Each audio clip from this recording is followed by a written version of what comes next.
Alors bonjour, on va terminer donc cette série 2. Donc il nous reste le dernier exercice, l'exercice 5. Alors, dans cet exercice 5, on a un composé A de formule brute C4H8 qui existe sous deux isomères géométriques A1 et A2. Donc si on fait le calcul de degré d'insaturation de ce composé-là, donc on a 4 moins 8 sur 2 plus 1, donc on a trouvé donc une insaturation, donc degré d'insaturation égal à 1. Et comme il existe sous deux isomères géométriques A1 et A2, donc ce composé A est un alcène. Et cet alcène, voilà la formule semi-développée. CH3, CH, double liaison CH, CH3. Donc deux isomères géométriques sont possibles pour le composé A. Soit cet isomère-là, donc cette configuration-là, Z, ou bien E.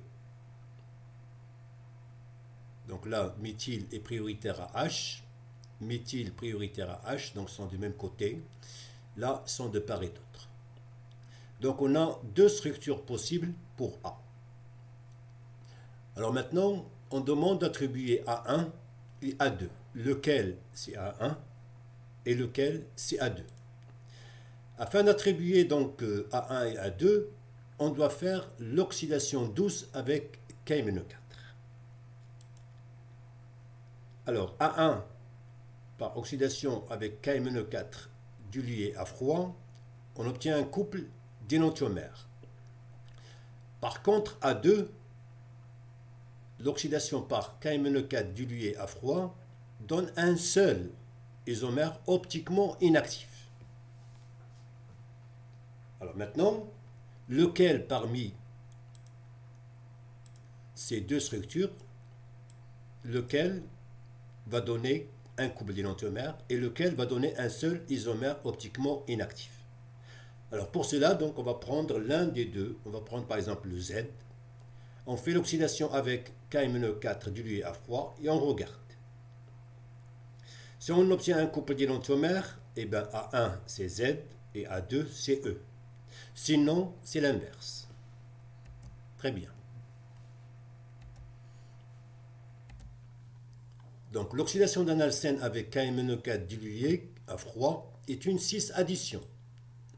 C'est-à-dire que les deux OH, on va obtenir un diol, les deux OH qu'on va fixer, on va les fixer soit au-dessus du plan de l'alcène, soit au-dessous. Donc on obtient un diol avec les deux OH en position parallèle.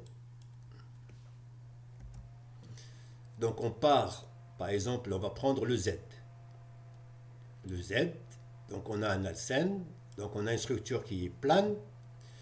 L'oxydation avec KMnO4 dilué à froid, donc on va fixer OH du même côté, soit au-dessus, donc OH là ou bien OH là, donc on obtient ce diol, ou bien on va fixer OH cette fois-ci au-dessous du plan de la scène et on a les deux OH toujours du même côté mais en bas.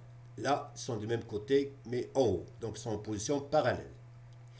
Alors là, on forme deux carbones asymétriques, 2 et 3, là aussi 2 et 3.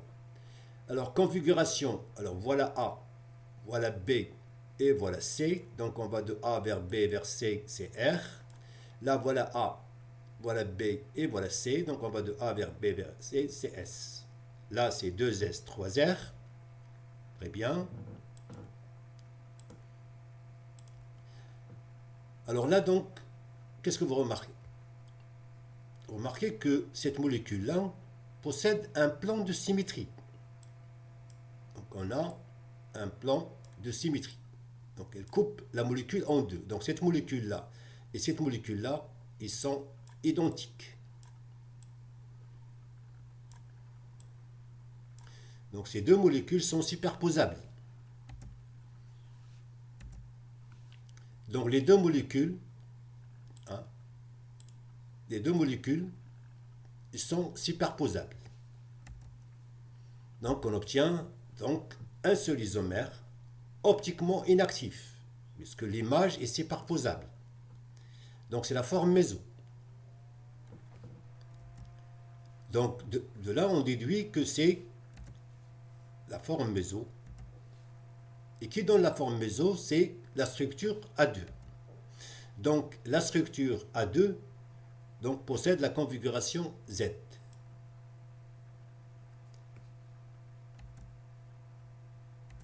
Maintenant, si on prend l'autre structure, c'est-à-dire la structure E, et on fait l'oxydation avec K-4 dilué à froid, donc on fixe OH soit au-dessus, soit au-dessous,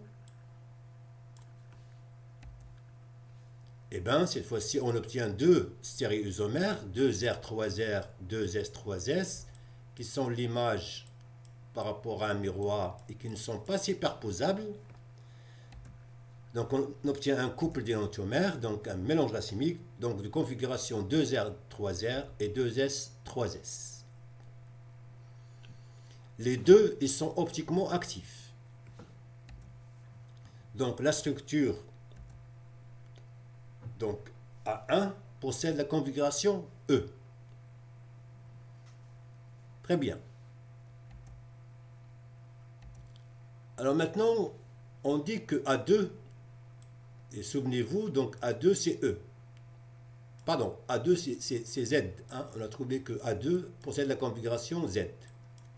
A2 de configuration Z réagit avec l'acide perbenzoïque. Alors l'acide perbenzoïque c'est un péracide. Donc l'oxydation d'un alcène par l'acide perbenzoïque suivi d'hydrolyse est une transhydroxylation. Ça veut dire que les deux OH à la fin vont être en position antiparallèle. Donc on obtient un diol avec les deux OH en position antiparallèle. Donc voilà, donc A2, c'est la structure Z qui est déterminée dans la question précédente. Donc on part de A2 avec la structure Z et on va faire l'oxydation avec un péracide. Alors lorsqu'on fait l'oxydation avec un péracide, eh bien on obtient un époxyde. Un époxyde, ça veut dire que c'est un pont oxygéné, donc un O qui forme un pont, donc soit au-dessus, soit au-dessous. Et là, qu'est-ce qu'on remarque? Alors là, c'est pareil. Donc là, on a un plan de symétrie. Donc si on a un plan symétrique, ces deux molécules-là, ils sont identiques.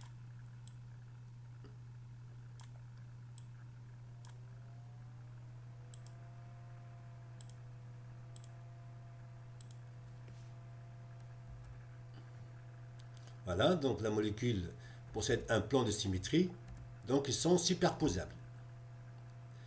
Donc on obtient un époxyde P méso,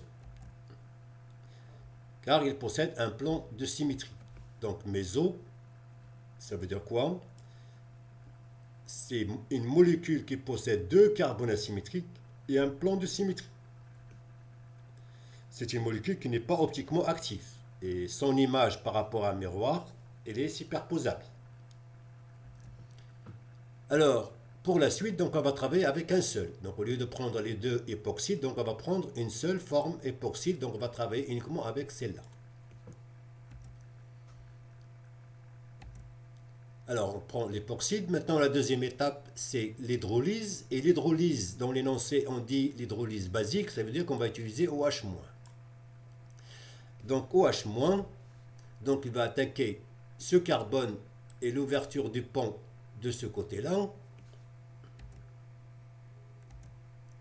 Donc on obtient ce composé, donc OH qui s'est fixé ici en bas, et là, ouverture du pont, donc l'oxygène porte une charge moins.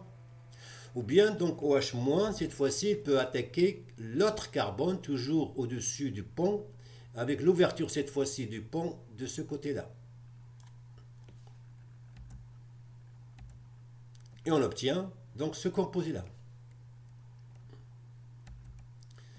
On continue donc l'hydrolyse, donc il va réagir avec une molécule d'eau, donc le O-, donc il va capter un H+, sur une molécule d'eau. Donc on forme un diol avec les deux OH que vous voyez ici en position antiparallèle. Donc on forme deux carbones asymétriques 2 et 3 La configuration, c'est 2R, 3R. Donc, je vous laisse le soin de vérifier chez vous. Et on prend l'autre molécule, celle-là, qui va réagir avec une molécule d'eau. Donc, le O- là, il va capter un H+, sur une molécule d'eau. Et on obtient donc ce diol, pareil, avec les deux OH en position antiparallèle. Et la configuration, c'est 2S, 3S. Donc on obtient deux molécules qui sont l'image l'un de l'autre par rapport à un miroir et qui ne sont pas superposables. Donc on obtient un couple d'énantiomères. Voilà, ainsi prend fin donc cette série 2. Je vous remercie.